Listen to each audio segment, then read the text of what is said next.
Gabe Arnold makes a bold prediction that Iowa is going to defeat Penn State, but does he know that the odds say that his team is the underdog and a significant underdog?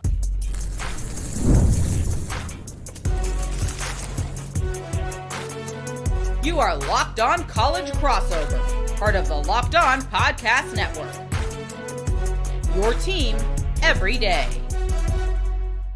And when Penn State and Iowa get to meet on the wrestling mat, we team it up here for a Locked On crossover between Locked On Nittany Lions and Locked On Hawkeyes. I'm Zach Seyko of Locked On Nittany Lions. He is Trent Condon of Locked On Hawkeyes. And we are talking everything Penn State versus Iowa in the Bryce Jordan Center this upcoming Friday. So lineups, expectations, the trash talk between the two sides. Today's episode is brought to you by FanDuel. Super Bowl 59 is here, and there's no better way to make every play more exciting than with FanDuel Sportsbook. New customers can bet just $5, and if you win, you'll score $200 in bonus bets. Download the app or head over to FanDuel.com to get started. So Trent, it's great to connect once again. Well, let's start with Gabe Arnold's bold prediction here. Is it just blind ambition? Is it he's just that confident? Is it a way to keep him and the Iowa Hawkeyes motivated? Because the spread says that Penn State's going to win by at least 20 points here. Yeah, and it's kind of crazy because I read it as this young guy, this is a redshirt freshman. It's a guy that hasn't been around very much and, hasn't taken the pummelings that most everybody else has to Penn State throughout the last few years and, last few decade as it's been. But I didn't really take it as trash talk. In fact, I didn't see anything that I would say is a guy just talking afterwards. What do you want him to say? Yeah, we're going to go there, get our asses kicked, and we'll come back and then regroup after that. That's not what you're going to get. Certainly not going to get out of wrestling. It's blown absolutely out of proportion, I believe. And I know it's going to happen afterwards. Penn State's going to roll in the duel. They'll dominate, and Star will do his thing, and he'll stall, and it'll be a boring match, and he'll get the win. And then he'll talk about it was motivation. Look, he's a 4-time national champion. He doesn't need motivation. And if this is something that he needs for motivation, then you guys got to know an own set of issues. But it will be talked about afterwards. I took it as no big deal. Wrestling is a completely different sport than any other out there. A combat sport like this, trash talk, you got to actually back it up on the mat. And if you took saying, we're going to be in your dojo, and I promise your head's mine, that didn't say we're going to win. Is that what you heard out of that? Your head's mine. It means he's coming in. He's going to be aggressive. He's not going to lay back. I didn't take it as we are saying that we're coming in and winning the match. Maybe I misinterpreted the quote then, because I thought that he said along the lines of, we didn't get it last time and that sucked, but we're going to do it this time and your head's mine. So he made two declarations. Right. That we're going to take down Penn State, even though they got a 65 match win streak, and alluding to, he didn't name Carter Starocci, but this has been a 2-3 year back and forth between them, because even before he actually stepped on Iowa's campus, Gabe Arnold has made Carter Starocci his public enemy number one. I don't think Starocci ever knew who he was before that time. And hey, if that's the bar that you're trying to set, more power to you in this instance. But this has been a long time. We finally get a resolution in all of this, and I like because I think Carter Starocci is going to use this as a way to humble him in a sense. Yeah. You think that it's just going to be back and forth. No one's going to really do anything. These are two very defensive wrestlers as it is. So there's not going to be any scoring or any fireworks and what have you. And Starocci will most likely win, probably along the lines of maybe a 4-0 or something like that. I think it's going to turn into a major decision. We can revisit this and see how it goes. But what Arnold's obsession with Starocci, do you think it's warranted? Well, you're talking about a guy that's going to likely become the first ever 5-time national champion. If you're a wrestler, where are you going to shoot your sights, right? If you're going to go after somebody, go after the best. And that's another part of this sport that is completely different. You don't want to set your bar incredibly low. And if you have somebody with the expectations that Gabe Arnold has for yourself, that's what you're going for. You're going after it. Is he going to be a 5-time national champion? Let's hope not, because that means that we have another disaster like 2020. Let's hope that's not the case. But that's what I like about this. And that's what makes the sport of wrestling so great, is he's going to go out there and he doesn't have a teammate that's going to help him out. He doesn't have a coach that's going to be able to help him out. He's got to take it. And if Carter Starocci is putting his nose in it and he's majoring him, he's T-falling him, he's making him embarrassed, You got to own that. And that's why this is okay. That's why I never get fired up about wrestling takes like this. When guys say things, they have to go out there on their own, back it up, and walk out there in front of thousands and thousands of fans at Penn State. They are the ones that have to do it. So I see it as much ado about nothing. I don't think it changes the equation. Penn State is a huge favorite. I think they're going to dominate the duel, and we'll get into that a little bit more as we go individually. More than anything, maybe this is something that, hey, let's get Penn State a little bit out of their game, because it's a program that is just so lockstep that everything just year after year after year is there. Let's try something a little bit different here and see if we can get this train off the tracks. It's likely not going to happen, but we'll see if maybe we can add a little ammunition here and do something a little bit different, because what we've been doing for the last decade plus obviously has not worked. A sensible take, because you don't have the same over ambitious confidence that Gabe Arnold has, but he's going to be on the mat. So I get, like I said, I guess in a sense, more power to him. The Carter Starocci responded, for anybody that might have missed it. Starocci said, and he didn't just dismissed him. That's really all that happened there. He just said, I thought the other guy was the starter. I thought, alluding to Angelo Ferrari. So Trent shed some light on that, because there was at one point, I know he's 11-0 now. They went to the tournament for the tournament that he's referring to. Ferrari ended up winning by injury default. So there was never truly a wrestle off that publicly that we know about between Arnold and Ferrari. Was it ever that close? Was Arnold always going to be the guy at 184? I don't know if always the guy, but I think what they saw in camp and understanding again this season, it's not about this season. Penn State's going to win a national championship. And when you're looking big picture and you're looking at how are we going to dethrone them, well, it's not this year, but it's down the line. And down the line, potentially have both of those guys in the lineup. And it might be another 3 years down the line before that happens. And you actually have a chance to upset Penn State and win that national championship. That's what it is. I think with Ferrari, they look at it, we're going to keep the red shirt this year. 4 years of eligibility after that. He's going to be an absolute stud. Is he going to be around for 4 years? He certainly hopes so. And certainly in today's environment, that's a different kind of question. But overall, it's a thought process. It's kind of an old school way of thinking, right? And going, even if there maybe is a slight advantage if Ferrari is a tick better at this time, neither of these guys are winning a national championship. Let's look big picture at it. And I think that's the thought process behind it. Now, I will tell you, in Iowa circles, there are people incredibly upset. They want to see it on the mat. They want to see it at the soldier salute. They wanted to see those two guys go off and with their own eyes, not, the reports that we get from the wrestling room, not the reports that we get, or even when you get to see them in a wrestle off, get to see them in front of thousands of fans, see them in that environment, because that's the ultimate test if you are able to do it in that kind of environment. So I know there was a lot of disappointment that we didn't get to see it. You understand it. It happens all the time. You have two wrestlers that are from the same school that don't go off against each other, if you get to a finals or something like that. So we see it happen a lot. Doesn't mean that Iowa fans were excited, though, to see it the way that it played out.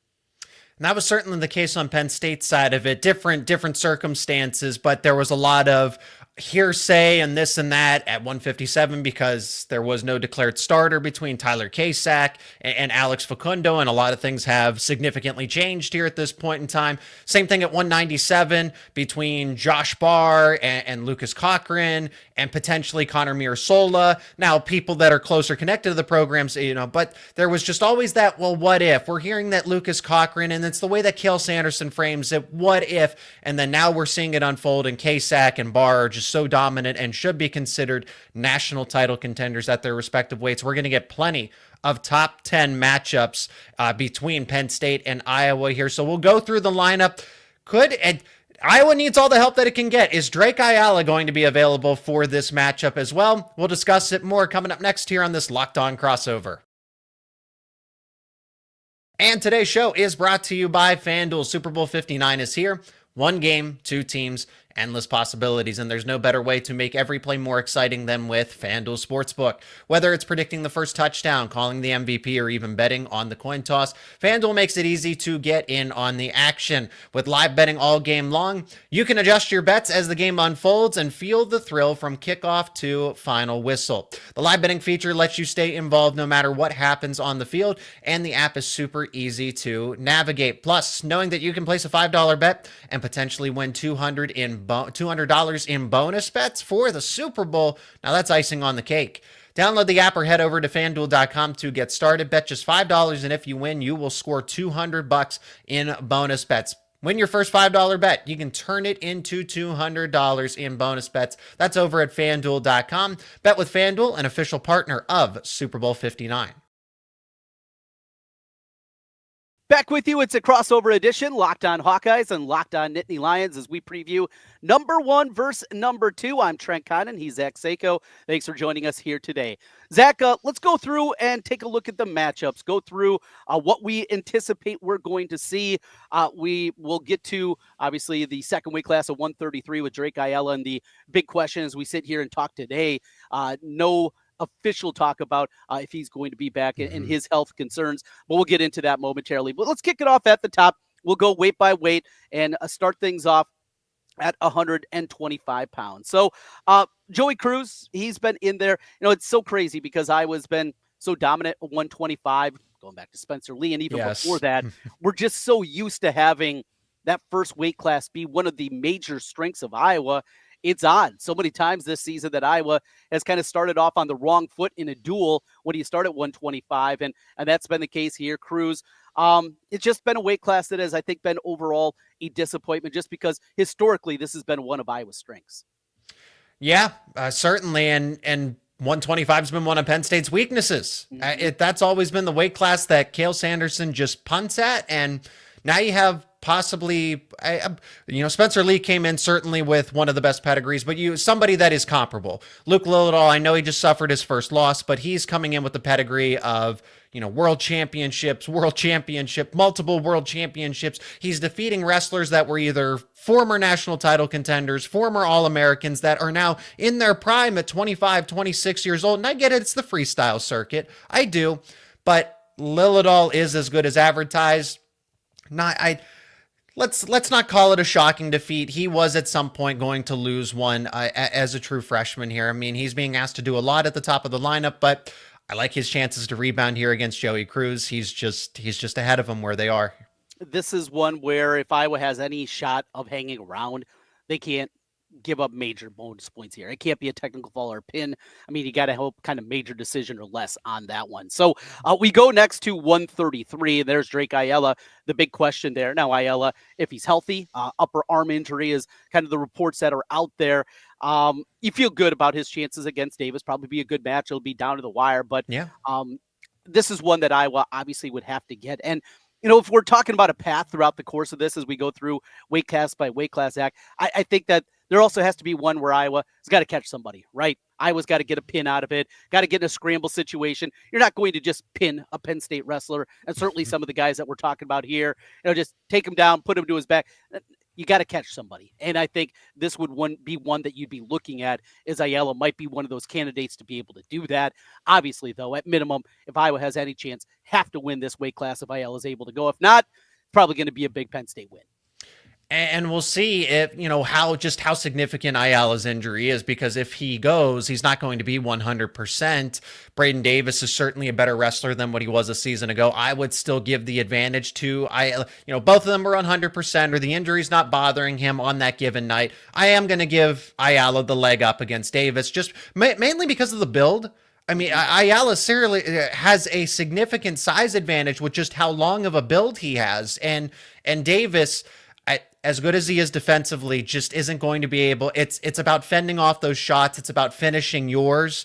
And with just the way that Ayala is as a wrestler, Davis just doesn't, and nobody else does too, right? It's not like this is subjective to Davis. This is objectively speaking. It's just that Drake Ayala is a taller, longer wrestler and has a really significant advantage, whether it was at 125, now at 133. So if he's not out there, then yeah, this is the ones that you can chalk up to Davis, most likely getting some bonus points if Ayala's not able to go.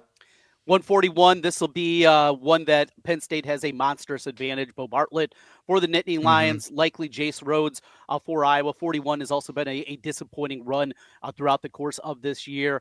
Same kind of thing. Yeah, Iowa, you give up a major, okay. Can't get pinned here. Don't want to give up a technical fall again. We're talking about Iowa just even hanging around here. This is one you got to stay off your back. I don't see it. I think Bartlett cruises here and gets a big victory. Yeah, Bartlett, pin is definitely on the table here. Bartlett has emphasized trying to. There's always been the stigma that he messes around with the opponent instead of just taking care of business. I've seen a little more of that at least this season here. So 6 points could be on the table for Bartlett. He's a national title contender for a reason. We jump up to 149. It is Kyle Parko, one of the newcomers for the Iowa program, against Shane Van Ness. This is one Iowa, again, has to win. It's a toss-up kind of a match. Van Ness won in their only matchup. That was 2 years ago, though. Different kind of guys at this point in time, and I think Parko certainly has improved. That was a 7-2 victory for Van Ness. Another one, though, if Iowa's got any shot here, has to get a win in this one. Yeah, this is the toss-up one that if everything goes right in a perfect world, Iowa they would have to win all the toss-ups. Drake Ayala has to be available. But Penn State still, even at Iowa's best, Penn State still gets a victory in this case. I like Shane Van Ness to bounce back. I think that Shane Van Ness got a wake-up call in a sense against Ridge Lovett at Nebraska. For anybody that's on the Iowa side that might have missed that, he lost in a 10-2 major decision, and Shane Van Ness is a national title contender, but so is Kyle Parko. This could easily go one way or the other. This one, I think, above all the matches, is truly a coin flip. Yeah, looking forward to that one, and also our next one at 157. Ja'Cory Teamer comes back after the hamstring injury that he sustained, a month and a half back now, and looked pretty good against Ohio State on Saturday. Saw that athleticism and the speed that he has, and just an absolutely beautiful takedown there. He goes up against Tyler Kasich, and this is another coin flip. Leans towards Penn State's side. Again, we're talking about any path for this thing to be exciting by the time we make our way towards the end of the duel is another one I would have to get. Yeah, and Ja'Cory Teamer transferring in. It's really just about the emergence of Kasich. I think it's that Kasich went from a fringe All-American. There's hopeful optimism that, hey, he's going to turn the corner. I mean, he wasn't even supposed to wrestle at 149.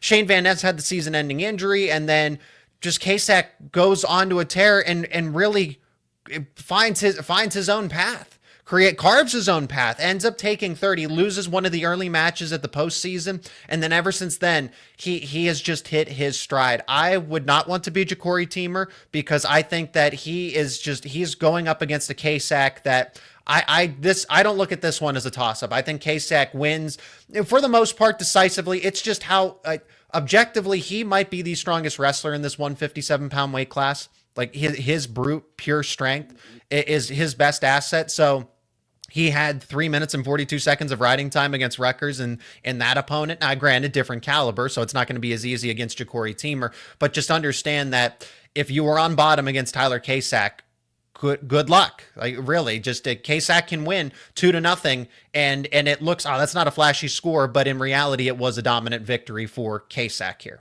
165 pounds, number one versus number two, at least according to one of the ranking systems out there. It's Michael Caliendo for the Hawkeyes against Mitchell Messenbrink from Penn State. Number one, number two, but it certainly doesn't feel that way, and kind of like this duel as a whole maybe doesn't feel that way because the gap has been pretty good. These guys have wrestled 3 different times. A major decision for Messenbrink, a technical fall, and a 12-6 victory in their 3 matchups that they've had. So though it's number one versus number two, still a pretty big advantage here for Penn State. Yeah, that's a pretty wide gap between number one and number two. And it's not, I've seen Mikey Caliendo get better in real time, just from afar, watching, just kind of keeping up with the Iowa Hawkeyes, right? And Caliendo's better, but so is Mitchell Messenbrink. And it's how much better is each wrestler getting, because I see a new gear to Mitchell Messenbrink, but he, for the most part hasn't really been challenged. So this one's going to be personal for Caliendo. He's been embarrassed not once, but twice, really. I mean, the first time they met with the decision, that was okay, 12-6. But ever since then, Mitchell Messenbrink has had his number, and he's majored somebody that's supposed to be comparable to him, or at least in the same league as him. So this one's personal for Caliendo. We'll see if he changes the game plan. I expect this one to be a little bit closer, just because Caliendo is going to have a specific game plan of, let's not let this get out of control. But that's not to say, I've said that about Mitchell. Maybe he doesn't tech fall him here, and then he ultimately does. So Mitchell is much better and should be considered the odds-on favorite to win 165 with no challenges. 74, it's Patrick Kennedy of Iowa against Levi Haynes of Penn State. I saw some of the predictions that are out there. A couple of those, like WrestleStat, that kind of predicts forward what they think it's going to be. 7-5 is their predicted one here. I Kennedy, does he have enough offense to keep up? I just don't think so against somebody like Haynes, and that's where I think the concern lies here for a lot of these Iowa guys. Can they generate enough offense to get a victory in these tight matches? And that's where Penn State at the 3-point takedown has benefited them so much, because it's just go, go, go. It's attack, attack, attack. And it's extending past, it's not just Mitchell Messenbrink. It is a Levi Haynes. It can be a Tyler Kasich, even though I think he's more defensively sound, a Bo Bartlett, a Luke Lillidahl, right? It benefits all of them. But in this case against Levi Haynes, it's already so tough to score on him as it is. So if you're telling me that, hey, objectively speaking, Patrick Kennedy really already struggles as it is offensively against better competition, I mean, Levi Haynes should be able to run away with this one. I'm not implying a tech fall or a pin, but if it's something along the lines of a 7-1 victory where it is truly decisive and Patrick Kennedy was never in it from the start, I am expecting that. We go to 84. We talked about it earlier. Carter Starocci for We're here. Gabe Arnold, ready to go. There's going to be, I'm sure there'll be a couple of head slaps there early on. Both guys trying to show a little physicality early on here, but you're talking about a likely 5-time national champion on one side and a young guy on the other that was running his mouth a little bit. Gabe Arnold, I think he's going to feel it a little bit after this one. Yeah, and you say that it's just going to be a lot of nothing. I at least early on, I think in that first period, because it's going to be, okay, let's just try to see what the opponent's going to do. But in that second period, I really think the two are going to try to cut it loose. And Gabe Arnold really has nothing to lose, especially when they where they will be at the dual meet at 184. I know that Coach Brands is going to try to say, hey, stick to your game plan and this and that. But in a sense, like, you might as well go rogue. You might as well try the big throw. You might as well try something to get the crowd going. I mean, this is what this was all for, right? At least in the trash talk, you got people talking about it. You have everyone's attention. So don't disappoint. Don't let this, basically it's a plea to say, don't let this be a 2-0, 3-0, right, stall fest. Give the people what they want. Make this exciting. Try everything you can to make this a spectacular moment, whether you win or lose, and wear it when you're Gabe Arnold and do lose this one. Number one at one of the rankings, Stephen Buchanan against Josh Barr. But I thought the most interesting part about this, looking at the common opponents between the two, a loss a couple of years ago for Buchanan as he lost to Michael Beard in the matchup that Beard had. It was 11-3 major victory between the two. So Josh Barr, I think, is going to be right there. I think this is one that you look at, and at least some of the ranking systems out there, I don't think paint the picture. I give Barr, the advantage, I think, in this one. That probably going to be a really tight one that's going to come down to the wire. Well, I respect that, because I feel like the general public still has not caught. I mean, wrestling savants, for the most part, and people that do follow the sport routinely are starting to understand that Josh Barr isn't just a fringe national title contender or a fringe All-American. He is a true national title contender. I put him in the group of Stephen Buchanan, now Josh Barr, and AJ Ferrari. One of those three is winning a national title. No disrespect to Jacob Cardenas. I think his name certainly belongs there as well, but it's clear who the top four are and who that semifinal is going to be if those are the 1 through 4 seeds when we get to March. Josh Barr in the home dojo, right? I think it will come down to sudden victory and either way, but I do think Josh Barr has arrived. If he's doing this now, he's not peaking in February, Trent. He's doing this in December, going in through January. Josh Barr has arrived, and he's only going to get better. He's a redshirt freshman doing this. Finally, we go to heavyweight, and I'm just interested to watch this one. Look, Greg Kirklevitt's an absolute stud. He has shown it time in and time out on the mat. Ben Keeter is going to get there. We know about him at the youth levels and what a lot of potential. Yeah, at the international stage. I had a really nice win over the weekend against Nick Feldman. Looked really good in that match, and he's built different. He's got that size, speed, power, athleticism you don't always see at the heavyweight spot. Is he there against Kirklevitt? But when they wrestled a year ago, you saw the gap. It was pretty significant, right? Kirklevitt won at 9-1. It was a major decision, and Keeter just couldn't get anything going in his freshman campaign. Now, with another year of experience, a lot more work on the international stage, we'll see if he's at least closed the gap. And that's what I'm looking to see here, as Ben Keeter for Iowa closed the gap against one of the best wrestlers at the heavyweight weight class for a long, long time. Well, we'll see what ultimately happens. Cale Sanderson alluded to the fact that Kirkfleet was dealing with, whether he didn't say injury, but just illnesses. He's not at 100%, or at least there. He did have a little bit of a scare against Slavakuski of Rutgers. It was a 2-0 decision, so it really wasn't anything spectacular. It wasn't flashy. It wasn't your typical Greg Kirkfleet type of dominant matchup. Greg also, I mean, against Nick Feldman, the last time they met, that was a 1-0 decision. So the young guys are starting to catch up here a little bit to Kirkfleet. I'm interested to see just how far Keer is on his development. I fully expect a Kirkfleet win. But if you make this a close one, that's just a couple of points. All the respect in the world to Keer, and it just makes the Big Ten, it makes Nick Feldman, Keer, and Kirkfleet more exciting for that Big Ten tournament when it rolls around. Well, we will wrap things up on the other side. Zach and Trent with you. A crossover edition here, Locked On Hawkeyes and Locked On Nittany Lions. And we'll give our prediction. What we going to see in this one? Final prediction, and can Iowa cover? We'll get into that as we continue. It's a crossover edition here on Locked On.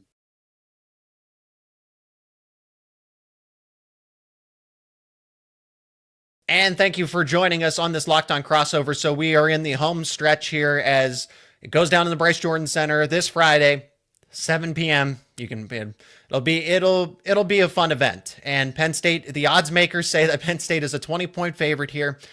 If Ayala's not available, I mean, Trent, WrestleStat's a great resource just to give you lineup projections, because we're having this conversation before the lineups are, officially put out by both sides for Penn State and Iowa for their PR teams, right? I do expect Penn State to cover. I think that I look at the toss-ups. You need every single toss-up to go Iowa's way for this one to be serious. And then there's some bonus points in between that we kind of alluded to that, hey, Luke Lillidahl should pick up some bonus points. If Ayala doesn't wrestle, Davis will pick up some bonus points as well. Bo Bartlett, right? And then you're kind of hoping for the best situations that Arnold doesn't get, majored or tech-falled by Carter Starocci. Same thing, you hope that Keer keeps it close. So it's a toss-up in those regards, that there are bonus points on the table against opponents that usually hold their own.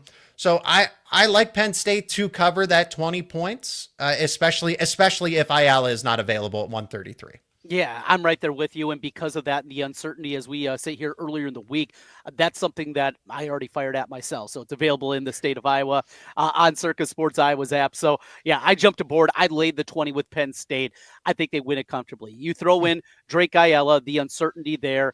Even if he does go, I think the path is going to be incredibly difficult. You mentioned, obviously, the toss-up matches that you have to be there. And even with some of the bonus points that are out there, I think Iowa could win maybe even an extra match or two that potentially you think maybe they could steal. And even if they do that, I don't know if it's going to be enough here. It feels like where Iowa's strengths are, Penn State's just a little bit stronger. And I think they're going to flex their muscle once again. Ultimately, though, it's not about Friday night. It's about March. It's about what's going to happen there. Mm-hmm. We know the behemoth that is Penn State. So because of that, I anticipate, and it's just a guess, I have no inside information at all, that we won't see Drake Ayala, because for Drake Ayala, it's not winning a match on a Friday night in January, right? It's about what happens in March. And because of that, I wouldn't push it at all. I think you're going to see Iowa. They're going to go out there. They're going to give it their best. They're going to try, but ultimately it's not enough against this Penn State team. And hopefully something goofy happens come March, and I was able to get a couple of breaks and a couple of upsets happen come the big bracket, the 33-man bracket that we'll see coming up at the NCAA tournament. But I'm with you. I think this is going to be a comfortable Penn State win and cover. Well, and Iowa certainly, impressed against Ohio State as well, because I thought the Buckeyes were starting to come on strong. This is a team that could be a dark horse contender for that second spot at the NCAA tournament in the team standings. And Iowa, without Ayala, won 24-14. So they're right there. Trent, while I have you, just from afar, I don't know that I like the way that Iowa has constructed its team, through the transfer portal and all these makeshift changes, and guys are, they're burnout. They're leaving. Guys that had given their blood, sweat, and tears to the program end up being exiled in a sense. So, from the Iowa point of view, why do this? Why kind of go all in a sense and sacrifice some of the future to just finish second when this is when this is being described as one of the best teams in wrestling history? I think the reason behind it and what they're trying to do is because what they've done in the past hasn't worked. And so let's go a different route. Let's become the destination for the wrestlers that are looking for one more shot, maybe looking for one more payday before they have to go get a real career, those kind of things. And because of that, it's not going to likely work this season. However, going forward, this is something that you can build on. And we saw it on the football side with Ohio State, right? The best roster that money can buy. And maybe you build yourself into that. And you're able to do that on the wrestling mat. That's what Penn State's done for the last 15 years, right? They found that loophole. They were able to do things a different way in the wrestling community, in the way that you were able to bring guys on and coaches and things like that. They were able to, I don't want to say circumvent the rules, but they were able to make it palpable for them. And it turned them into an absolute behemoth that nobody has been able to be able to track down. Now I was going to try to do it this way. Will it work? Probably not, because it's Penn State and it's just hard to envision Penn State falling down, but they're going to try it this way. So that's at least the thought process behind it. Personally, I understand some of the people looking at it saying, what are you doing? And certainly in a season like 2025, when Penn State's roster once again is so stacked up. But I think that's the theory behind it at minimum.